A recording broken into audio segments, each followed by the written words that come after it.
Stop.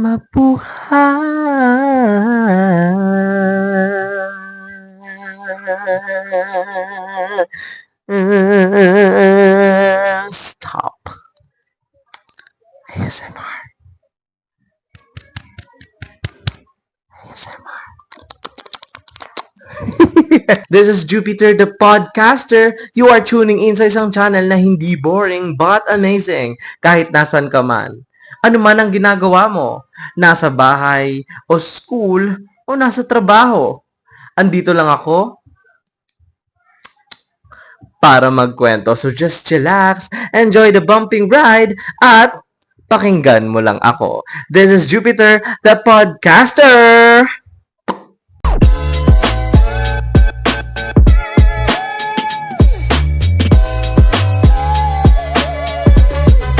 Kung last time na pag-usapan natin yung green flag or red flag sa isang relationship, wherein in-assess natin ano ba yung mga ugali ng red flag na tao? Ano ba yung ugali ng mga green flag na tao? And gayon naman, pupunta tayo ngayon sa mundo ng zodiac signs! Yeah, zodiac sign. Alam niyo ba, bukod sa green flag or red flag, napapansin ko sa ibang tao ngayon, especially me, nagja-judge tayo sa isang tao based on their zodiac sign. For example, sinasabi nila ng mga fire sign or yung mga Leo, Aries, or different people na may gantong zodiac sign. Nilalagay kagad din na sa red flag. So, kunyari, ay, ano zodiac sign mo? Leo. Ay, red flag ka. Tapos, minsan naman, kunyari, ano zodiac sign mo? Cancer. Ay, green flag ka. Yung mga ganon na bagay na we tend to judge others based on their zodiac sign. Pero, paano nga ba nag-start yung zodiac sign, no? Like, di pa tayo buo nun. So, buo? Ano ba, te? Hindi buo. Like, hindi pa tayo buhay. Yeah, it was 15th century BCE nung times ng mga ancient Babylonian.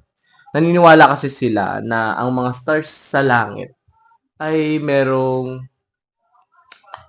binibigay sa ating meaning na they can actually tell based on the stars or alignment of the stars kung anong future natin. Ano yung mga pwedeng mangyari sa atin or kung ano or paano na yung buhay natin ngayon. So, dito, naniniwala sila or gumawa ang mga Babylonians before ng isang Babylonian star catalog wherein it was divided into 12. So, based to doon sa 12 na constellation na nakikita nila sa kanilang region. So, meron tayong Aries, Taurus, Gemini, Cancres, Cumpurus, Kakaras, Kimpara, Hakaras, at marami pang iba.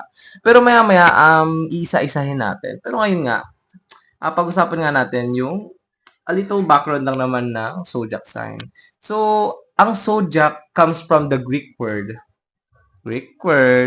Zodiacus Cuculus. Zodiacus Cuculus. Ano yun? Jackal? Charis. Hindi. Zodiacus Cuculus means animal circle. So, yun nga, yung Babylonian star catalog ay nahapi nga sa 12. And that 12 ay merong specific na mga star constellation wherein itong mga star constellation na to ay sila yung mga symbolism ng Aries, ng Taurus, ng Gemini, at na lahat ng iba pang zodiac sign. So, naniniwala talaga sila, hindi lang sa stars, naniniwala sila sa God and Goddesses, na itong itong between sa langit at yung mga God and Goddesses ang nagbibigay sa kanila ng gabay sa kanilang pamumuhay. Naniniwala sila na this God and Goddesses could also give them fortune, give them signs, or give them values kung paano sila mabuhay. So, eto na nga. Mag-start na nga tayo, mga te. Kasi ito yung nga yung gusto nyo, di ba? Kasi nga, isa sa mga followers natin ang nag-comment na gumawa daw tayo ng isang episode for zodiac signs. So, ito. Di ba? Ginagawa ko yung gusto nyo, guys. Kasi kayo ang bida sa podcast ko na to or sa channel ko na to. Hindi ako, guys. Kayo po. So, kung may mga gusto mo kayo ibang content after nitong zodiac sign, then, tell it. Comment down below, diba? Pero ayun na nga. Ang una nating zodiac sign is Aries. So, ang Aries is, ang symbolism niya is ram or para siyang kambing. Para kasi siyang kambing na may sungay. And then, parang yung kalahati niya isda. Ewan ko, pero yun yung naalala ko. Ay, hindi pala. Capricorn pala yun. Hindi. Oo, tama. Yung ano kasi, parang almost magkaparehas yung Aries at saka Capricorn. Yung Aries kasi, kambing siya. Tapos, yun, mataas yung sungay. Parang siyang kambing, literally. As in, kambing siya. Pero malaking kambing. Parang ganun. Yung Capricorn, yung sinasabi ko na parang kalahating kambing. Tapos, isda. Ganun kasing itsura niya. So, ang Aries, if ever na pinanganak ka ng March 21 to April 19, isa kang Aries. Aries ka, be. So, madalas, ano ba yung mga characteristics or anong meron sa mga Aries?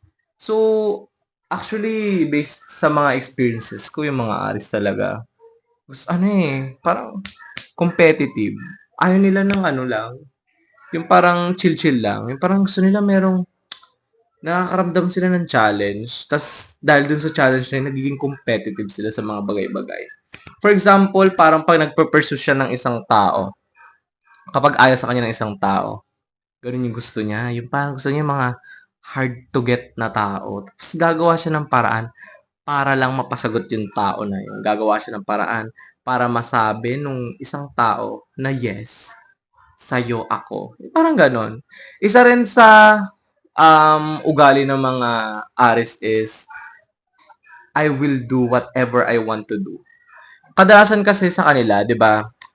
Nagkakikipag-interact tayo sa ibang tao. So kapag nakikipag-interact ka sa isang Aries actually, they will hear what you are saying. Papakinggan nila 'yan, oo. Pero for example, mga pag decision making na, they may not actually think or they may not ano ba? Pa-English ka pang bakla ka. They may not actually consider your opinion. Kasi nga para sa kanila, parang, kung ano yung gusto ng puso nila at isipan nila, yun yung gagawin nila eh. Kahit ano pang sabihin mo na ganto dapat gawin mo, mali yung ganyan, ganto dapat kasi ito yung tama. Wala kang magagawa dahil ganun sila. Gusto nila yung gusto nila. Yung ganun lang. Isa din sa mga bagay na kinaiinisan ko. Kinaiinisan. Siguro, parang curious. Siguro maganda yung maging curious, pero in a way, sana na maging curious tayo sa magandang bagay. Pero kung magiging curious tayo sa masasama, like addict, hindi like drugs pala. Like drugs, like alak girl, di ba? Yung mga ganong bagay. Kung nagiging curious tayo, sana dun sa maganda, wag yung mga wild fantasies. Pero since ang mga Aries is very energetic, gusto nila ng challenge, baka makita natin yung curiosity nila sa wild side o sa wild context. Ang next naman natin is ang Taurus. So, kung pinanganak ka ng April 20 to May 20, isa kang Taurus die. So, ang symbolism naman ng Taurus, kung ang Aries is kambing, ang Taurus naman ay ano? Ang symbolism ng Taurus ay kalabaw. So, mostly sa misconception sa pagiging Taurus ng isang tao. Sa mga Taurus sa mga taong Taurus or Taurus na tao. Pinagbaliktad ko lang, di ba? Madalas ang misconception sa kanila na mostly daw sa mga Taurus is tamad. Napakatamad nila. In a way na yung isang bagay, for example, pag sa cellphone,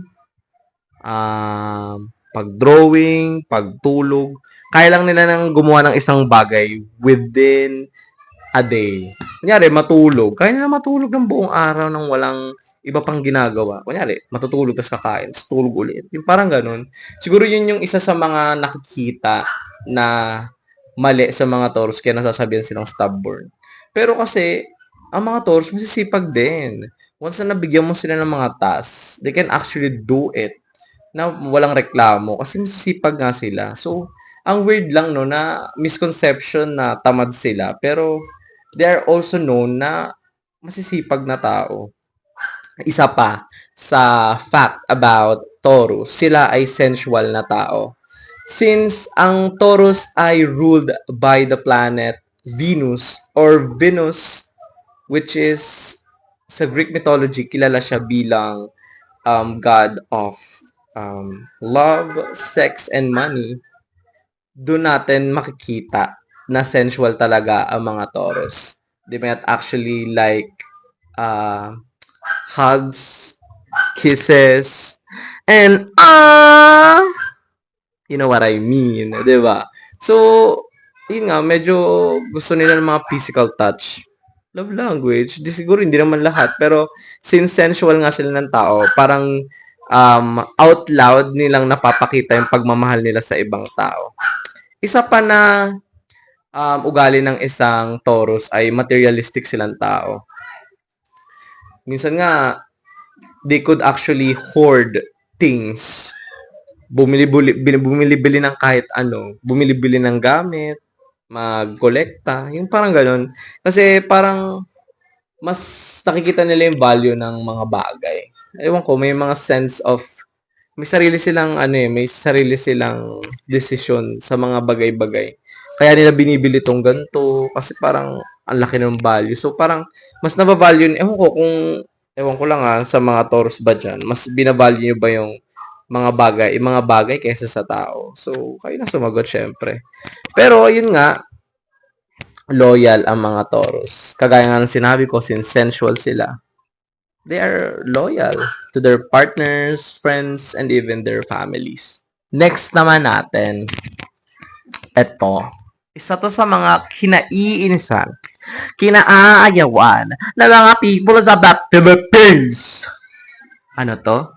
So, ang pangatlo natin ay Gemini. Kung ang birthday mo ay May 21 o June 20 o nilabas ka sa puday ng mama mo within May 21 to June 20, isa kang Gemini girl. So, Gemini.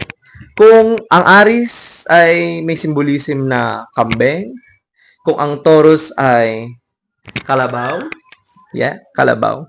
Ang Gemini naman ay merong dalawang tao or twin. So, kilala ang mga Gemini bilang two faces bitch. Two faces bitch o two-face bitch. Kahit ano na doon.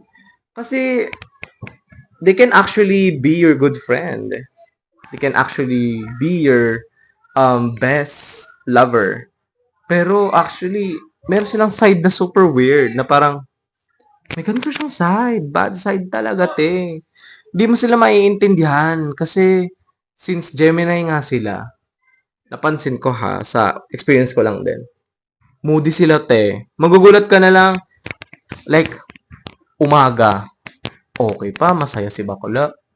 Mga tanghali, bakla, bigla kang, ano na yan? Magkikilos na kayo! Parang ganun. Tapos bigla ka na lang biglang bibigyan ng full attention, ng full generosity. Kasi ganun si mama. Actually, Gemini si mama. So, isa yun sa mga nakita ko. And, hindi lang si mama yung napansin ko na ganun yung ugali. Meron pa akong kaibigan na Gemini. Ganun yung ugali. Minsan, hindi namamansin. Minsan naman, sobrang kulit. Minsan naman, sobrang bait. Ganun. Two-faced bitch sila. So, they can be your friend. They can be your worst enemy, girl. So, isa sa pinaka-fact ng Gemini bukod dun nga sa two-faced bitch sila. Ang weird nga kasi two-faced bitch sila, pero sila yung social butterfly ng zodiac sign. So, social butterfly means they can actually communicate well or interact well with other people. So, gusto nila makipag-usap. Actually, ayun nga, si mama. Gusto nila parang gusto nilang chismis as in. Gusto nilang nakikipag-usap. Parang buhay na buhay sila pag nakikipag-usap sila sa ibang tao. So, we can say na friendly sila, oo. Pero yun nga yung drawback nun since two-faced bitch sila, tapos, two-faced bitch sila, tapos parang may pagka-moody. Pwede mo sila maging worst enemy. So, yun nga, parang, since social butterfly sila, gusto nilang, makipag-interact sa friends, sa family, or sa loved ones nila. As in, deep talks, kung deep talks hanap mo, go with Gemini. Tapos, yun nga, kilala din sila as intellectual, matatalinong tao, and unpredictable. Kagaya nga ng sinabi ko kanina, di mo sila maiintindihan. Magugulat ka na lang galit. Magugulat ka na lang nagsusungit. Magugulat ka na lang sobrang saya. Magugulat ka na lang makulit. Yun yung mga Gemini, guys. So, ako naman, sa akin naman, 50-50 ako sa mga Gemini since may mga friends akong Gemini. Pero, ewan ko sa iba. Kasi, mostly talaga ng mga tao kapag tinatanong ko, ano yung pinakaayaw mo na zodiac sign? Gemini po. Gemini? At bakit Gemini? Ganens. So, kung meron tayong Aries, meron tayong Taurus, Gemini, next natin ay Cancer. So, kung lumabas ka sa puday ng mudjay mo within June 21 to July 22, isa kang Cancer. Cancer. Hindi cancer na negative ha. Kasi ba maisipin nila kasi cancer, ay meron yung cancer sa utak, ay may cancer sa puso. Be, iba. Cancer kasi comes from the word. Comes from the word, di mo kaya. Eme lang. Pero kasi ang cancer, ang symbolism niya is crab. Yun, crab talaga siya. Kadalasan sa mga cancer na pansin ko, sila yung magaling makaalam ng emosyon ng isang tao. Parang they can actually use their eyes para malaman kung ano nararamdaman mo ngayon. Tapos, super galing nila sa gut feeling or intuition na parang kaya nilang mag-isip ng possibility or parang kaya nilang mag-isip na ay ganito gagawin niya. Ay ganito yung mangyayari. May mataas yung intuition nila sa mga bagay-bagay. Tapos tama na parang accurate siya. Siguro 8%, 80 pala. 80%, ganun. Accurate sila. Yun nga, ang Cancer, super kilala sila sa pagiging emotional intelligent na tao. They can actually know kung may problema ka. Pag super saya mo, kapag nagfe-fake ka lang nagfe-fake ka lang ng feelings mo, ganun. So, they can actually help us when we need help. Lalo na sa mga problems natin sa buhay. Kasi, ewan ko, sarap sila kausap. Katulad nga ng Gemini, sila naman, sarap din sila kausap kasi nakikinig sila. Tapos, ayun nga, since alam nila yung emosyon mo, they can actually adjust kung paano kanila kausapin. Next is Leo. So, kung lumabas ka o nabuhay ka sa mundong ibabaw simula from July 23 to August 22, isa kang Leo ante. Leo, kung ang Cancer ay crab, ang Leo naman ay comes from the word lion. Yeah, lion. So, lion. Sabi nga nila, parang ang king of the zodiac sign is Leo. Bakit? Bakit kaya, no? Kasi, isa sa mga natural na characteristic ng Leo is meron siyang leadership. They can lead groups. Gusto nila yung parang maka-influensya ng ibang tao. Gusto nila ng authority. Gusto nila na may power sila, ganon. Isa sa mga misconception sa mga Leo, kailangan nating i-cut tong misconception na to. I don't know if most people kasi, nisip nila na kapag Leo mayayabang, bida-bida. Sorry guys, kasi Leo ako. Gusto ko lang na may pagtanggol yung zodiac sign ko. So, may pagtanggol yung sarili ko. Yung mga Leo kasi, sinearch ko din actually. Hindi sila attention seeker. Some of us are attention seeker. Pero, innate daw sa aming mga Leo, yung nakukuha namin yung attention ng ibang tao without doing nothing. Siguro, isang factor yun is charismatic kami. Alam mo yun, parang, charismatic, maganda, si bakla, charot. Magkaiba kasi charismatic sa maganda, di ba? So, pag maganda, you have looks, pero pag charismatic, alam mo yun, may confidence ka sa sarili mo na parang nararamdaman or nafe-feel ng ibang tao. Kaya, parang Uy, parang papatingin sila gano'n. So, yun nga, bukod sa meron silang leadership skills, isa sila sa mga pinaka-loyal sa mga zodiac sign. Pero, ang drawback naman nun, since 100% is binibigay nila yung loyalty nila sa mga kaibigan nila. But, if you fuck them up, girl. Kapag, kapag tinirada mo sila or binira mo sila, kapag naging fake friend ka sa mga Leo, bakla ka, habang buhay mong pagsisisihan talaga. Kasi, they can forgive, but they cannot forget talaga. Habang buhay ka nilang i-hunt. I-hunt? Hindi naman sa ganon, pero, yeah, kaya nila mag-forgive ng tao, pero they cannot forget what you've done to them. So, sa mga may Leo dyang kaibigan, guys, take good care of them. Nurture them. Miss Universe, nurture them. Hindi, yun lang. Kasi loyal yung mga Leo. They cannot be fake. As in, siguro sa iba, ako kasi, aminado, hindi ako fake, no? Excuse me. Not fake. Hindi ako fake. Minsan. Charias. One of my favorite. Bias. Next naman natin is si Virgo. So, kung lumabas ka sa puday ng mama mo within August 23 to September 22, isa kang Virgo! Yes, Virgo. Ang symbolism ng Virgo is isang babaeng may bit-bit na parang jar, tapos parang may tinatapon siya na water. Yun ba yun?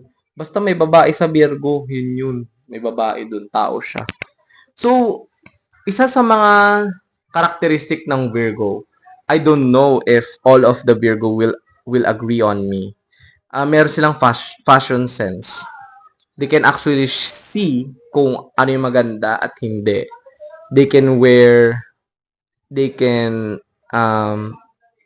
present themselves or themselves properly sa lahat. Magaling, may taste talaga sila sa fashion. They can nailed fashion icon contest. Alam nila yung bagay sa'yo at hindi. Yung mga ganun. Kasi, madami akong kilalang Virgo and most of them may taste talaga sa fashion. And, naaalala ko nun, mostly daw ng mga nagtitake ng fashion designer is Virgo. So, I don't know, pero yeah, feel ko nga, yun talaga yung pinaka number one characteristic ng mga Virgo. May fashion sense sila. Bukod sa meron silang fashion sense, grabe sila mag-observe. Yes. Actually, yes talaga. They may be seen as the quiet ones kasi yung ibang Virgo tahimik talaga. Yeah, tahimik sila pero those two eyes, they will use that to scan, to judge, and to observe, and to absorb. Pero yeah, very observant sila. Siguro, yun nga yung magandang bagay sa kanila kasi bago sila man-judge, nag-observe sila eh. Kasi yung iba parang kung ano lang lumabas sa bunganga, yun na yun. Pero sila, nag-observe sila. So, kung gusto mong magkaroon ng kaibigan or jowa na lahat ng maliliit na detalye, yung parang kaya niyang tingnan, go with Virgo ka ate. So once again, sa mga gustong magkaroon ng part 2 ang ating episode ngayon, kasi nga actually hindi lahat ng zodiac sign is nabanggit ko ngayon, meron pang 6 na natitira. Kasi ngayon, nabanggit lang natin is yung first 6. So yung next na 6, hindi ko pa nasasabi. So kung gusto niyo ng part 2, comment down below. And sa mga bago nating tagapakinig, don't forget to hit the notification bell, subscribe button para bongga na! Na! Na! Na! Na! Na! Na! Na! Once again, this is Jupiter the Podcaster. You are tuning in sa isang channel na hindi boring but amazing. Kahit nasan ka man, ano man ang ginagawa mo, nasa bahay, school, o papuntang trabaho, andito lang ako para magkwento. So just chillax, enjoy the bumping ride, at pakinggan mo lang ako. Once again, this is Jupiter the Podcaster. Paalam, hey!